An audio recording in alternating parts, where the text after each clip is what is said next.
Hello guys, तो अनंत classes में आपका स्वागत है।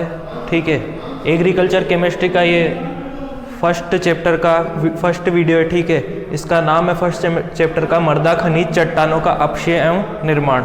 ठीक है, तो आपको रेगुलर वीडियो देखते जाने, सिंपल चीज़ें समझ के करोगे तो सिंपल रहेगा, और ऐसे रटते जाओगे तो टिपिकल हो जाएगा। तो वीडियो में सब कुछ समझाया जाता है, मतलब एक्चुअली वीडियो आपको दी क्यों जाती है। आप चाहे तो बुक से भी पढ़ सकते हो डायरेक्ट, लेकिन वीडियो में क्या एक चीज़ आपसे इजीली क्लियर हो जाती है। ठीक है, तो आप अभी जो टाइम चल रहा है इसमें अच्छे से वीडियोस देखिए और टाइम का यूटिलाइज कीजिए। ठीक है, तो फर्स्ट चैप्टर है मृदा खनिज चट्टानों का अपक्षय एवं निर्माण। तो इसमें सबसे फर्स्ट टॉपिक आएगा मृदा है। मृदा, इसको इंग्लिश में बोलते हैं सोइल, मिट्टी। ये तो सबने देखा होगा मिट्टी कैसी होती है। अब देखो मृदा शब्द की उत्पत्ति कैसे हुई, सोइल जो शब्द है इसकी उत्पत्ति कैसे हुई। सोइल बना है, सोइल शब्द बना है सोलम से। सोलम, सोलम मतलब इसको इंग्लिश में बोलेंगे SOLUM, इस वर्ड से ये बना है। ठीक है, तो सोलम का मतलब होता है फर्श या फ्लोर। सोलम का मतलब क्या होता है, फ्लोर, या इसको बोल सकते हैं फर्श। ठीक है, तो देखो मृदा किससे बना है, सोइल किससे बना है, सोलम से। सोलम का अर्थ क्या होता है, फ्लोर या फर्श। तो जो भी अपन देखते हैं सबसे ऊपरी सतह अगर पृथ्वी की देखेंगे तो वो क्या है, मृदा ही है। तो मृदा क्या है, एक पॉइंट तो ये हो गया। सेकंड पॉइंट क्या है, मृदा पृथ्वी की सबसे ऊपरी सतह है, पृथ्वी की सबसे ऊपरी परत है। ठीक है, तो मृदा क्या है, जो पृथ्वी की सबसे ऊपरी परत है। देखो आपने खेतों में देखा होगा सबसे ऊपर क्या है, जो परत आती है पृथ्वी की बात कर रहा हूँ, पृथ्वी की सबसे ऊंची परत क्या है, मृदा ही है। ठीक है, उसके बाद नेक्स्ट पॉइंट है मृदा एक प्राकृतिक त्रिविमीय पिंड है। क्या है मृदा, एक मृदा का अगर आप ऐसे डल्ला उठाओगे, ठीक है, खेत में से उठाना एक, तो 3D है वो, X Y Z 3 एक्सेस होते हैं उसमें। ठीक है, और ये कैसे होता है, मृदा को अपन बनाते थोड़ी, ये तो प्राकृतिक नेचुरली उत्पन्न होती है। तो ये क्या है, एक नेचुरली अकर सब्सटेंस, 3D सब्सटेंस। तो मृदा एक त्रिविमीय, बुक में त्रिविमीय लिख रहा है तो 3D समझ लेना इसको, 3D है, त्रिविमीय प्राकृतिक पिंड है, प्राकृतिक पिंड है। मृदा में क्या होती है, X Y Z 3 एक्सेस होती है। ठीक है, पिंड है। ठीक है, उसके बाद नेक्स्ट पॉइंट है मृदा का काम क्या होता है। ये पौधों को यांत्रिक आधार प्रदान करती है। यांत्रिक आधार जैसे वायु प्रदान करेगी उनको, जल प्रदान करेगी उनको, पोषक तत्व प्रदान करेगी। तो मृदा पौधों के लिए, पौधों या पेड़ पौधों या पादप बोल दो, यांत्रिक आधार प्रदान करती है। यांत्रिक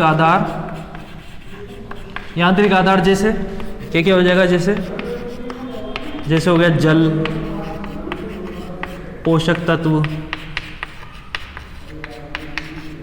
जल हो गया, पोषक तत्व हो गया, गैस हो गया। ठीक है, गैस हो गया, ETC प्रदान करती है। ये आंतरिक आधार पौधों की वृद्धि के लिए बहुत आवश्यक है। जल भी आवश्यक है, पोषक तत्व भी आवश्यक है, उसके लिए गैसें जो यूज होती है वो भी आवश्यक है। और क्या क्या देती है, ऊर्जा भी देती है, ऊर्जा देती है, नहीं हीट देती है पौधों को। ठीक है, ये भी देती है। उसके बाद नेक्स्ट पॉइंट आता है मृदा क्या है, एक असंगठित खनिज पदार्थ है। मृदा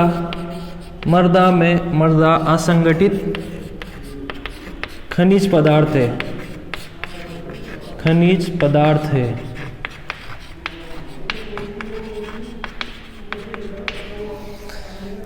असंगठित खनिज पदार्थ से मतलब क्या होता है, देखो जैसे मृदा में मैं अपन कोलॉइड्स पढ़ा है अपने चैप्टर 3 में। तो चैप्टर 3 में आप मृदा कोलॉइड्स पढ़ोगे तो उसमें क्या होता है, खनिज पाए जाते हैं। ठीक है, जो अकार्बनिक कोलॉइड्स होते हैं उनको क्या बोलते हैं, खनिज। तो 3 तरह के देखे होंगे, मोंटमोरिलोनाइट, केलियोनाइट। ठीक है, तो इस तरीके के खनिज पदार्थ होते हैं। तो ये क्या है, मृदा एक खनिज पदार्थों से मिलकर बना है। और जो कार्बनिक पदार्थ होता है वो ह्यूमस होता है। तो मृदा असंगठित मतलब इसमें क्या होता है, अलग अलग जो खनिज पदार्थ होते हैं उनका संगठन होता है। तो अलग अलग मतलब असंगठित खनिज पदार्थ है। ठीक है, उसके बाद नेक्स्ट पॉइंट आएगा यह पादप वृद्धि के लिए, यह पादप वृद्धि के लिए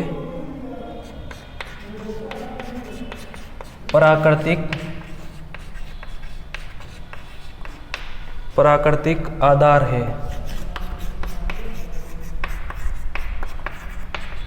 ये क्या है? पादप वृद्धि के लिए प्राकृतिक आधार, मतलब मर्दा क्या है? देखो अपन जो देखते खाद होती है, खाद तो अपन ऊपर से डालते हैं, और जो नेचुरल खाद होती है मर्दा में बनती है, और खाद ऊपर से डालते हैं, लेकिन जो मिट्टी है इसको अपन बनाते थोड़ी है, ये तो नेचुरली अकर है। और ये मिट्टी किस लिए आवश्यक है?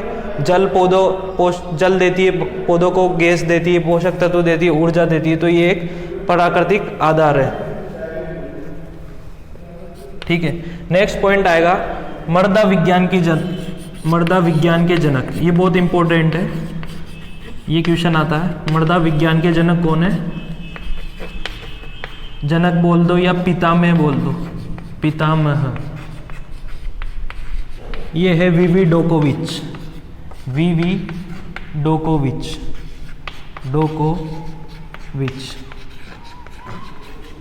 तो मृदा विज्ञान के जनक कौन है? वीवी डोकोविच। उसके बाद नेक्स्ट पॉइंट आता है, अब मृदा में क्या होता है? मृदा में जीवाश्म भी होते हैं, कार्बनिक पदार्थ भी होते हैं, खनिज भी होते हैं। ठीक है, तो वो तो बहुत सारे पॉइंट है, अभी इंपॉर्टेंट ये देख लेते हैं।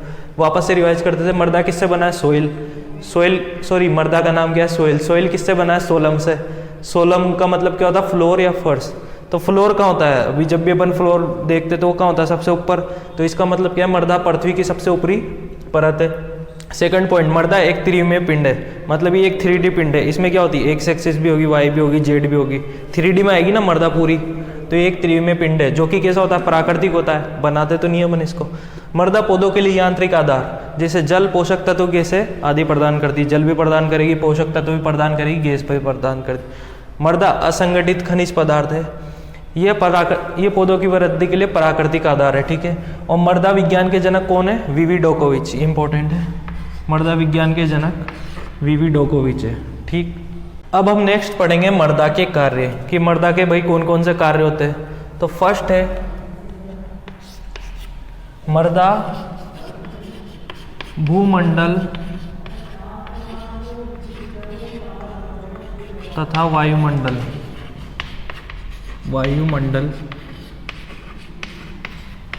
के बीच,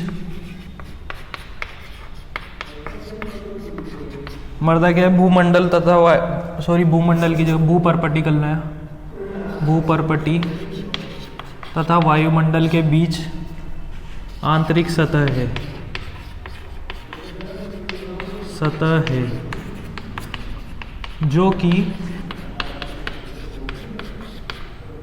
जल, पोषक तत्व, गैस, वायु, गैस आदि का पुनः चक्रण करती है।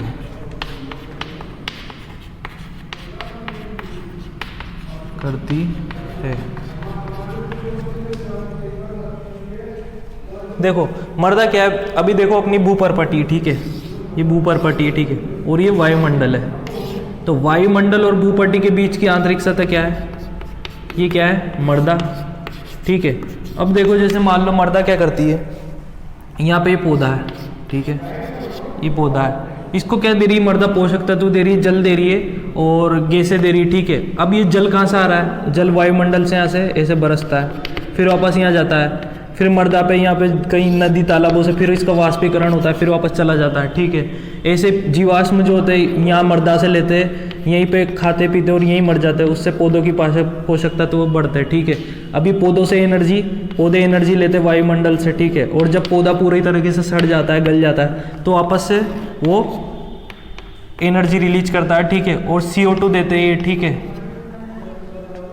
ऑक्सीजन देते हैं। ठीक है, और ये जो क्या करता है, मतलब जितने भी खनिज तत्व है उनका क्या कर रहा है, ये मर्दा क्या कर रही है, यहाँ से पुनः चक्रण कर रही है, किसके थ्रू, देखो ये जो भूमि है और वायुमंडल में पोषक तत्व यहाँ से यहाँ जा रहे हैं, पानी यहाँ से यहाँ आ रहा है, गैसों का पुनः चक्रण हो रहा है, तो पूरे में क्या हो रहा है, चक्रण कर रहा है।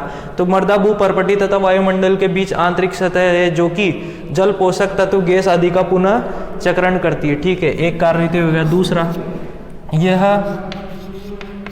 पादप वृद्धि के लिए यांत्रिक आधार जैसे, अब यांत्रिक आधार समझ जाना, जब भी यांत्रिक आधार बोलते उसमें क्या क्या आ जाएंगे, जल आ जाएंगे, गैस आ जाएगी, पोषक तत्व आ जाएंगे और भी बहुत सारी चीज़ें आएगी। ठीक है, पोषक तत्व यानी जो भी पौधों की वृद्धि के लिए आधार चाहिए, ठीक है, वो क्या होंगे, जल, गैस, पोषक तत्व। ये क्या प्रदान करती है, मृदा प्रदान करती है। तो पौधों की वृद्धि के लिए अपन को क्या चाहिए, मृदा क्या करती है, देखो एक तो पानी सोखती है, ठीक है, ऊष्मा भी देती है, ऊष्मा या ऊर्जा बोल लो। ये क्या करती है, सूर्य से ऊष्मा ग्रहण करती है। और ठीक है, मृदा में पोषक तत्व होते हैं, जैसे कोलोइड्स में पढ़ा होगा आपने, nitrogen, phosphorus, sulphur, magnesium, iron, इस तरह के पोषक तत्व जो कि पौधों की वृद्धि के लिए आवश्यक है, वो कौन प्रदान करती है, मृदा प्रदान करती है। उसके बाद नेक्स्ट आएगा, मृदा सूर्य ऊष्मा का भंडारण करती है।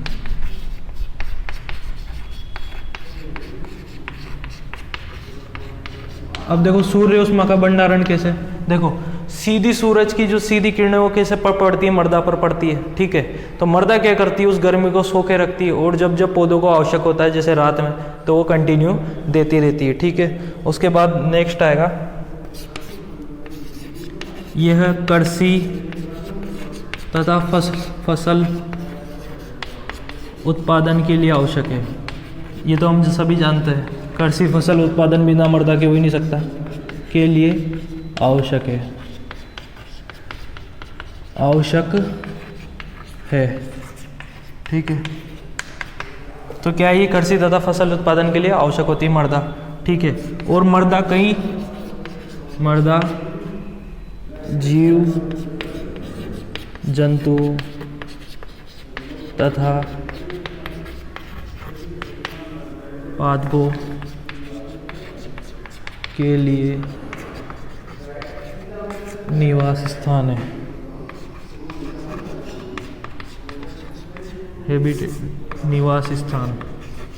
निवास इसको बोलते हैं हैबिटेट, निवास को क्या बोलते हैं, हैबिटेट, स्थान है।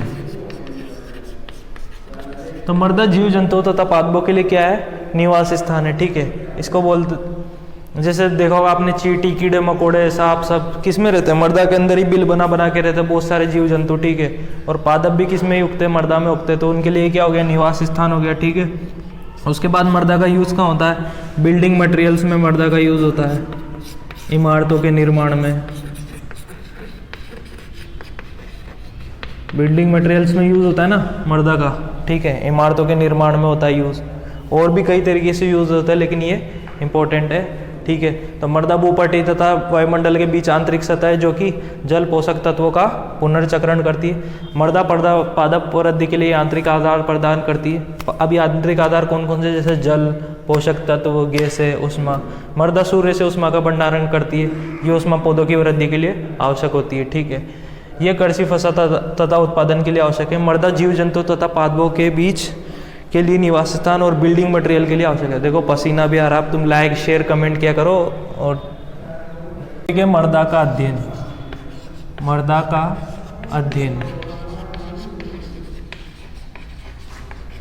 अब मृदा के अध्ययन के दो प्रकार है। ठीक है, फर्स्ट तो है पेडोलॉजी। अब देखो इसको हिंदी में पेडोलॉजी कहते हैं। अब पेडोलॉजी है क्या, देखो मृदा को क्या माना है, पेडोलॉजी में एक प्राकृतिक पिंड माना है। मृदा एक प्राकृतिक पिंड है।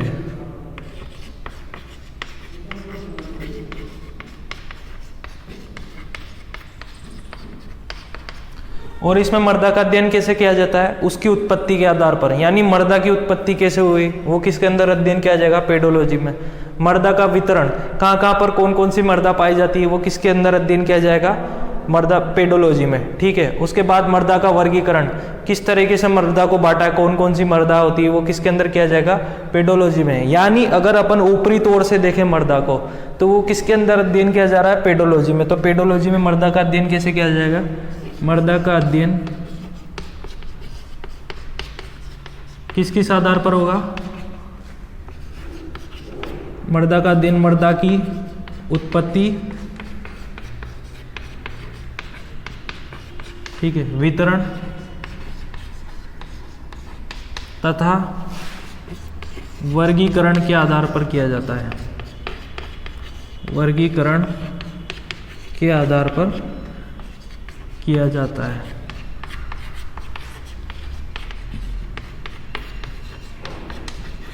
तो पेडोलॉजी में क्या याद रखना आपको? मर्दा का अध्ययन किस किस पे किया जाता है? मर्दा की उत्पत्ति कहाँ से हुई, कहाँ कहाँ पर किस प्रकार की वितरण, वितरण कहाँ कहाँ पे किस प्रकार की मर्दा का है, तथा वर्गीकरण कौन कौन सी मर्दा है, किस टाइप की होती है वो, उस आधार पर किस में किया जाता है? हमने पेडोलॉजी। उसके बाद होती है एडाफोलॉजी। सेकंड अध्ययन किसके अंदर किया जाता है? एडाफोलॉजी। इसको हिंदी में बोलते हैं मर्दा शास्त्र।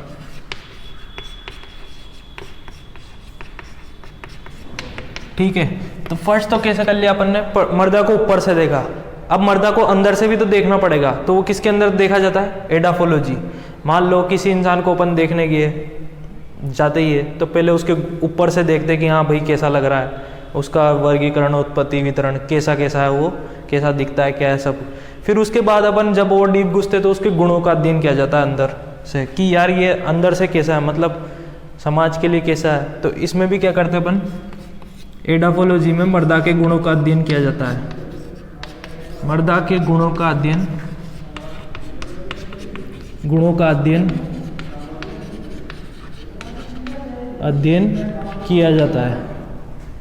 मर्दा के गुणों का अध्ययन, अब बेस क्या रहेगा मर्दा के गुणों का अध्ययन करने का? पादप वृद्धि के लिए करेंगे, पादपों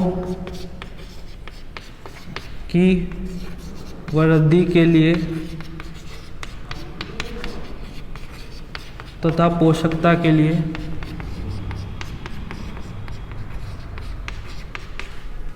के आधार पर किया जाता है।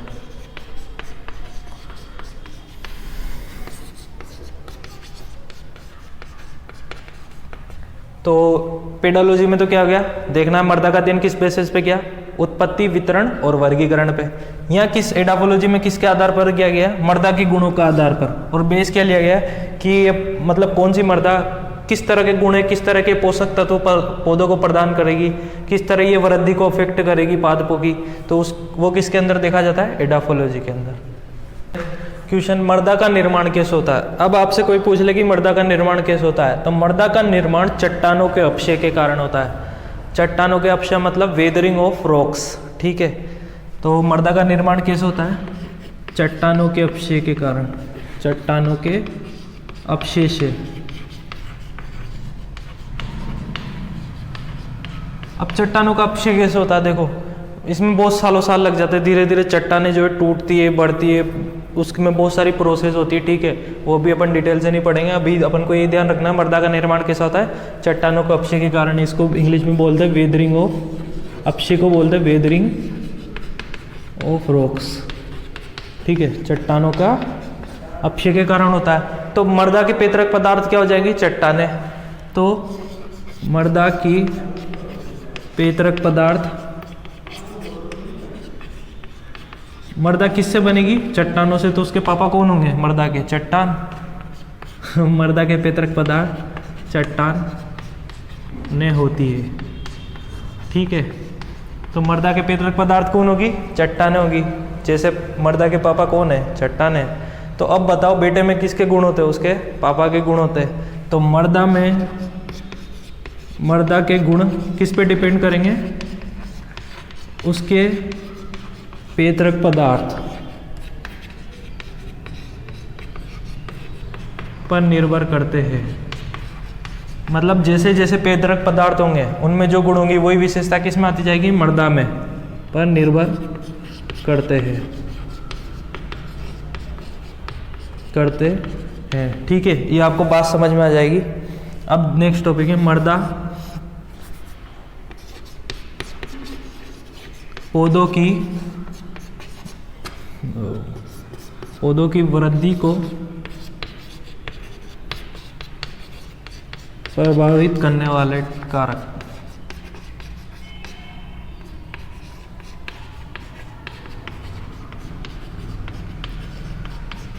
तो देखते हैं पौधों की वृद्धि को कौन कौन से फैक्टर जो होते हैं प्रभावित करते हैं, इफेक्ट कौन कौन से फैक्टर करते हैं। तो फर्स्ट आएगा इसमें क्लाइमेटिक फैक्टर, यानी जलवायु संबंधित कारक।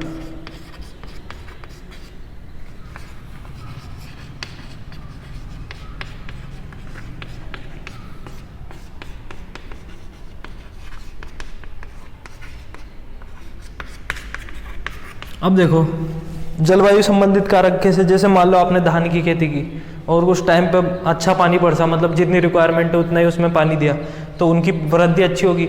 अगर ज़्यादा ही बाढ़ आ गई, आपातकाल आ गया, बाढ़ आ गई या फिर सूखा पड़ गया, तो उसकी वृद्धि होगी क्या, नहीं होगी। तो जलवायु यानी आसपास की उसकी जलवायु कैसी है, ठीक है, वो उसके क्लाइमेट कैसा हो रहा है उस पर भी डिपेंड करती है उसकी वृद्धि। सेकंड आएगा मृदा कारक,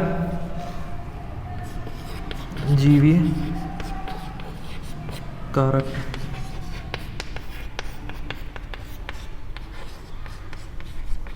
सेकंड आएगा बायोटिक फैक्टर, जीवीय कारक कैसे। अब देखो मृदा में अगर आपने देखा होगा तो केचुए एक तरह से मृदा को खाद देते हैं, ठीक है, वो खाद में से क्या बनते हैं, पोषक तत्व। तो जितने ज़्यादा उसमें जीवीय अच्छे जीवाणु होंगे मृदा में, या फिर अच्छे जीवाणु पौधों के लिए मिल रहे होंगे, तो वो जीवीय कारक भी एक तरह से क्या है, मृदा को, पेड़ पौधों की वृद्धि को प्रभावित करने वाले कारक। अब देखो जीव भी दो तरह के हो सकते हैं, एक तो सूक्ष्म हो सकते हैं और एक बड़े जीव हो सकते हैं। अब जैसे मान लो बड़े जीव जैसे बकरा बकरी आपके खेत में घुस जाए तो आपकी फसल को नुकसान करेंगे, नहीं करेंगे, वृद्धि होने देंगे क्या उसको, वृद्धि होने से पहले निपटा जाएंगे, तो वो भी एक जीवीय कारक आता है। तीसरा आएगा मर्दीय कारक, मर्दीय एडाफिक फैक्टर, इंग्लिश में बोलते हैं इसको एडाफिक। अब मर्दीय कारक कैसे, देखो हर जगह की मृदा अलग अलग होती है। अगर आप बीकानेर जाओगे तो वहाँ की मृदा अलग होगी, ठीक है, शुष्क क्षेत्र में जाओगे तो वहाँ की मृदा अलग होगी, ठीक है, तो वहाँ पे जो पोषक तत्वों का जो कॉम्बिनेशन रहता है वो भी क्या होता है, अलग अलग। तो वहाँ पे देखा होगा आपने मरुस्थल साइड जाओगे तो वहाँ पौधे बहुत छोटे छोटे होते हैं, वहाँ वृद्धि नहीं होती, क्यों, क्योंकि वहाँ की मृदा में ह्यूमस नहीं होता, कार्बनिक पदार्थ नहीं होते, पोषक तत्व नहीं होते, ठीक है, और वहाँ पानी की भी कमी होती है, तो वो भी एक फैक्टर है, तो मर्दीय कारक है, ठीक है। मृदा पादप वृद्धि के लिए आवश्यक माध्यम, तो इसमें हम देखेंगे कि मृदा जो पादप वृद्धि के लिए आवश्यक प्राकृतिक माध्यम कैसे है। तो इसमें सबसे फर्स्ट आएगा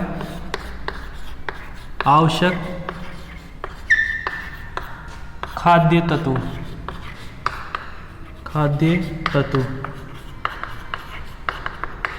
तो मृदा पादप को क्या करती है, आवश्यक खाद्य तत्व कैसे आएंगे, जैसे नाइट्रोजन हो गया, फॉस्फोरस हो गया, पोटेशियम हो गया, सोडियम हो गया, सल्फर हो गया, ठीक है, ETC ऑक्सीजन हो गया, सल्फर हो गया, ठीक है, और आयरन हो गया, ठीक है, ETC आदि खाद्य तत्व किसमें पाए जाते हैं, मृदा में पाए जाते हैं, ठीक है।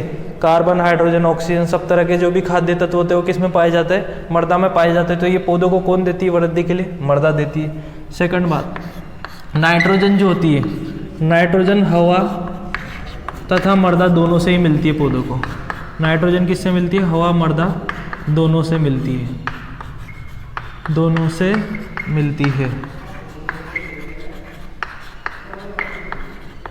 ठीक है। नाइट्रोजन किससे मिलती है, हवा एवं मृदा दोनों से मिलती है, और वायु तथा जल से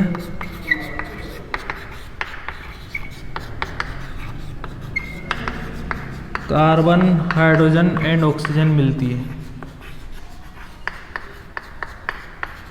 अब देखो यहाँ वायु, कौन सी वायु की बात हो रही है, मिट्टी क्या करती है, अपने में जल शोषित करती है और वायु भी शोषित करे रखती है। तो मिट्टी में वायु तथा जल से क्या मिलती है, कार्बन, हाइड्रोजन एंड ऑक्सीजन मिलती है, और जितने पोषक तत्व वो मिट्टी से मिलते हैं। नाइट्रोजन किससे मिलती है, मृदा से भी मिलती है तथा हवा से भी मिलती है पौधों को, ठीक है। उसके बाद सेकंड जो मीडियम प्रदान करती है वो है ये जल,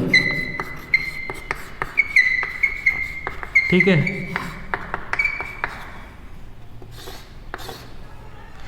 जल क्या है? पादपों द्वारा सबसे ज्यादा ग्रहण किए जाने वाला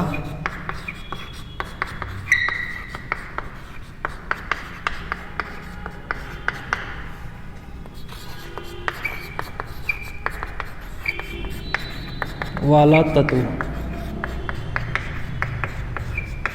ठीक है, तो पादप द्वारा सबसे ज्यादा मात्रा में क्या ग्रहण किया जाता है? जल ग्रहण किया जाता है। अगर जल नहीं होगा तो पादप क्या हो जाएंगे? मर जाएंगे। सपोज करो एक पादप है, ठीक है, ये एक पेड़ पौधा है, ठीक है, कुछ तरह से इसकी जड़ है, ठीक है। अब यहाँ पे मान लो मिट्टी नहीं है, मिट्टी नहीं है और ये सतह पर और ऐसे जल ऐसे, तो जल यहाँ रुकेगा क्या? नहीं रुकेगा। अगर यहाँ मिट्टी होगी तो जल यहाँ पे रुक जाएगा, और जब जब पौधे को रिक्वायरमेंट होती है वो ये इसको दे देगी, ठीक है। तो पादपों के लिए जल भी प्रदान करती है। कैसे? क्योंकि ये जल को अवशोषित करे रखती है। दूसरा, प्रकाश संश्लेषण की क्रिया में जल अहम भूमिका निभाता है। प्रकाश संश्लेषण की क्रिया में जल आवश्यक है। जो भी प्रकाश संश्लेषण की क्रिया होती है, आपने देखी होगी प्रकाश संश्लेषण की क्रिया क्या होती है, केमिस्ट्री में डिटेल में भी नहीं जा रहे अपन। प्रकाश संश्लेषण की क्रिया में जल आवश्यक है, ठीक है। तो प्रकाश संश्लेषण की क्रिया में क्या है? जल की रिक्वायरमेंट होता है। और जल कहाँ से मिलता है? मिट्टी। और जल क्या होता है? आपको पता होगा जल एक अच्छा विलायक है, मतलब उसमें बहुत सारी चीज़ें घुल जाती है। तो जल अच्छा विलायक है, जल एक अच्छा विलायक है जो पोषक तत्वों को घोलता है, पोषक तत्वों को घोलता है। तो जल क्या करता है? पोषक तत्वों को अपने साथ घोल ले रखता है, ठीक है, जो कि पादप वृद्धि के लिए आवश्यक है। ये हो गए 2 पॉइंट। आगे नेक्स्ट पॉइंट आएगा।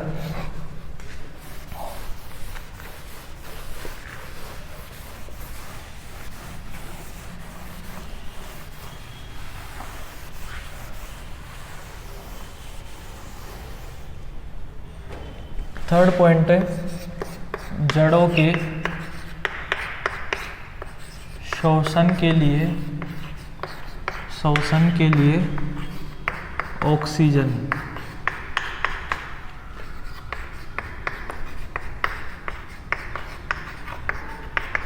देखो, अब जो मिट्टी है, जो पौधों की जड़ें होती है, उनको तो ऑक्सीजन की रिक्वायरमेंट होती है, और वो कहाँ पे घुसे रहते हैं? मिट्टी के अंदर घुसे रहते हैं। तो उनको ऑक्सीजन कहाँ से मिलती है? जड़ों को मिलती है मृदा वायु। मिट्टी में जो वायु रहती है उससे पौधों को क्या मिलती है? ऑक्सीजन। अब आप पूछोगे मृदा में कितनी वायु होती है, तो उसका कॉम्बिनेशन है, इसमें 20.3% तो क्या होती है? ऑक्सीजन होती है, ठीक है। उसके बाद 79.01% इसमें क्या होती है? नाइट्रोजन होती है। उसके बाद इसमें होती है 0.3% CO2। 0.3% क्या होती है इसमें? CO2। मृदा में क्या क्या होगी? 20.3% ऑक्सीजन, 79.01% नाइट्रोजन, और 0.3% क्या होगी इसमें? CO2 होगी, ठीक है। तो मृदा जो जड़ों को वायु कहाँ से मिलेगी? जड़ों को वायु कहाँ से मिलेगी? मृदा के अंदर क्या होता है? वायु होती है। मृदा में वायु भी रहती है अंदर, ध्यान रखना। तो वहाँ से इसको ऑक्सीजन मिलती है। फोर्थ पॉइंट है ये, पादप वृद्धि के लिए यांत्रिक आधार प्रदान करता है। यांत्रिक आधार, ठीक है। जैसा कि अपन ने अभी भी पढ़ा, यांत्रिक आधार कैसे? पौधों को क्या देता है? ये पोषक तत्व देती है मिट्टी, और क्या देती है? जल देती है, ऊष्मा देती है, वायु देती है, ठीक है। तो ये एक तरह से यांत्रिक आधार प्रदान करता है। अब जिन पौधों की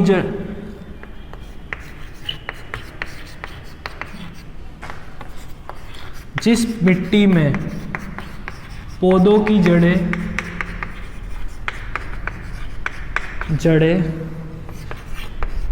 आसानी से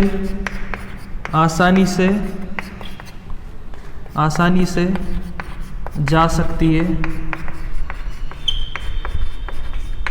ऐसी मृदाएं आदर्श मृदाएं होती है। ऐसी मृदाएं क्या होती है? आदर्श मृदाएं होती है। आदर्श मृदाएं होती है। जिस मिट्टी में पौधों की जड़ें आसानी से जा सकती है, ऐसी मृदाएं क्या होती है?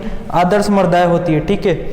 तो देखो, अब ये मर्दा क्या करेगी, जिसमें पौधों की जड़ आसानी से जाएगी तो वो पौधा क्या रहेगा, विंड रेजिस्टेंस, मतलब वो पौधा क्या, जिस मिट्टी में देखो पौधों की जड़ आसानी से चढ़ गई तो हवा आने के कारण उसकी तो जड़ें कहाँ तक, गहराइयों तक घुसी हुई है, तो ऐसी मृदा है तो आदर्श मृदा होगी। और इनमें जो पौधे घुसे रहेंगे गहराइयों तक तो हवा आने पर टूटेंगे क्या, वो नहीं टूटेंगे, ठीक है।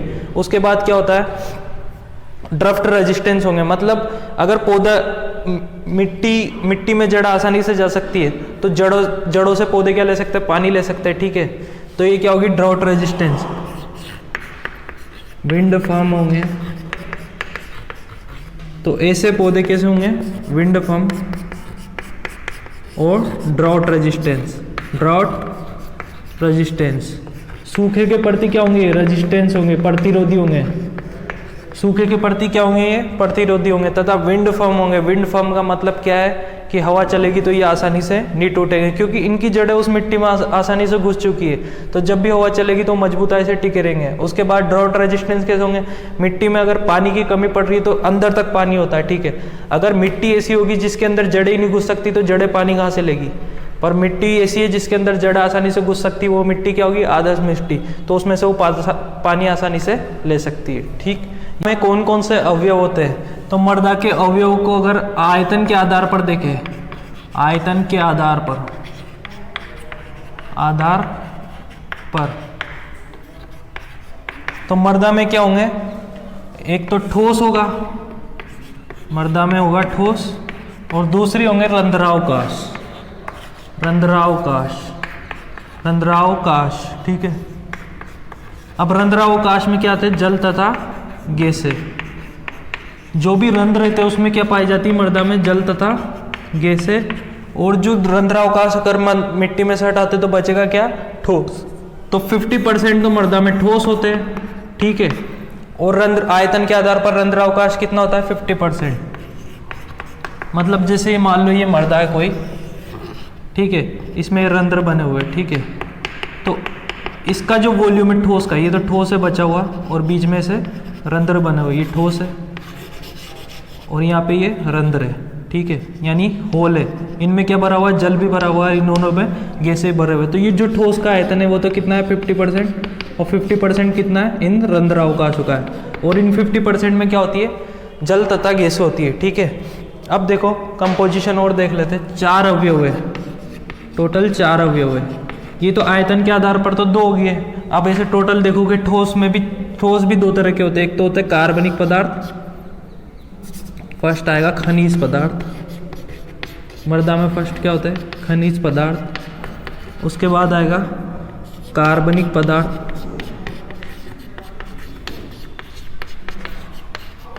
इसको इंग्लिश में भी देख लो, इसको बोलेंगे अपन खनिज को मिनरल मैटर।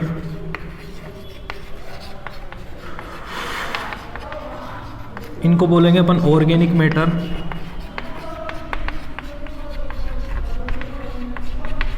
उसके बाद आएगी इसमें 3rd नंबर पे जल, जल को तो पता वाटर बोलते हैं, ठीक है। और क्या आएगी, वायु, मृदा वायु, सोइल एयर, ठीक है।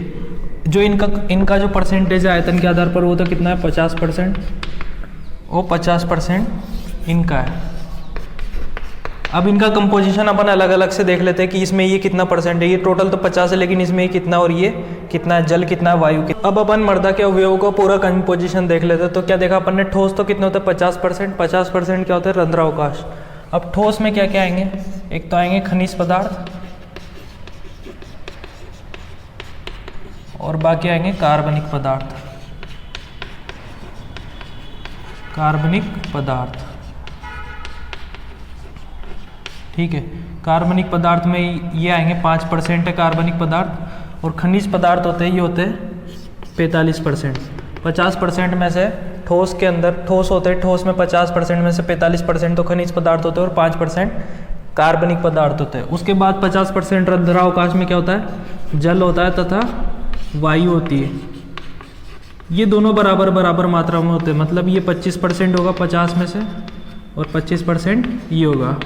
इन चारों का टोटल सम कर लेना आप, 100% आ जाता है, ठीक है। अब खनिज पदार्थ में भी 2 आते हैं, ये अपन आगे डिटेल में पढ़ेंगे चैप्टर 3 में। क्रिस्टलोइड इधर आएगा कोलोइड, मृदा कोलोइड्स। कार्बनिक पदार्थ में आ जाएगा ह्यूमस। ह्यूमस सबसे ज़्यादा मात्रा में ह्यूमस होता है कार्बनिक मात्रा पदार्थ में, और नगण्य मात्रा में और होते हैं जीवाश्म भी आ जाते हैं, जीवित सूक्ष्म जीव, जीवित सूक्ष्म जीव।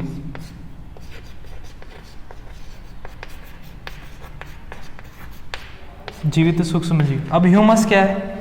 ह्यूमस जैसे कोई मान लो पौधे सड़े गल जाते हैं, ठीक है, कोई भी मर जाता है जंतु, तो वो किस में आ जाता है? ह्यूमस में। उसके बाद जीवित सूक्ष्म जीव आता है, ठीक है।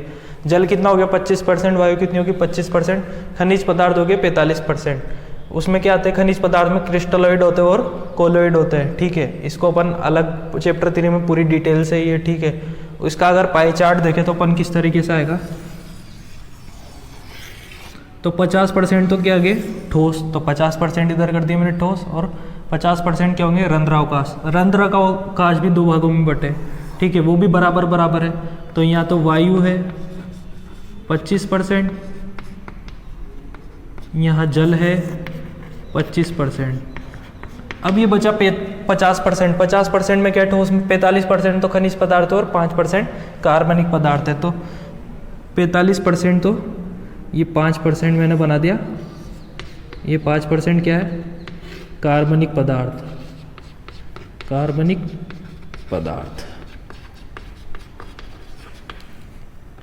ये कितना बच गया? 45%। इसमें क्या आएंगे? खनिज पदार्थ। ये इसका पाई चार्ट भी हो गया, ठीक है। ये आयतनात्मक मृदा के प्रकार देख लिया अपन ने, ठीक है। तो एक बार फिर से देख लो, 50% ये, 50% ठोस, 50% रंध्रावकाश। ठोस में क्या आते हैं? 45% खनिज पदार्थ और 5% कार्बनिक पदार्थ। 45% खनिज पदार्थ में क्या है? क्रिस्टलोइड और कोलोइड्स। कार्बनिक पदार्थ किससे मिलकर बने थे? ह्यूमस और जीवित सूक्ष्म जीव। रंध्रावकाश में क्या आता है? जल आता है तथा वायु आती है। जल तथा वायु का रेशियो क्या रहेगा? 25%, ठीक है। और हमेशा मिट्टी में क्या होता है? जल तथा वायु का रेशियो अगर आ जाए, पूछा आपसे,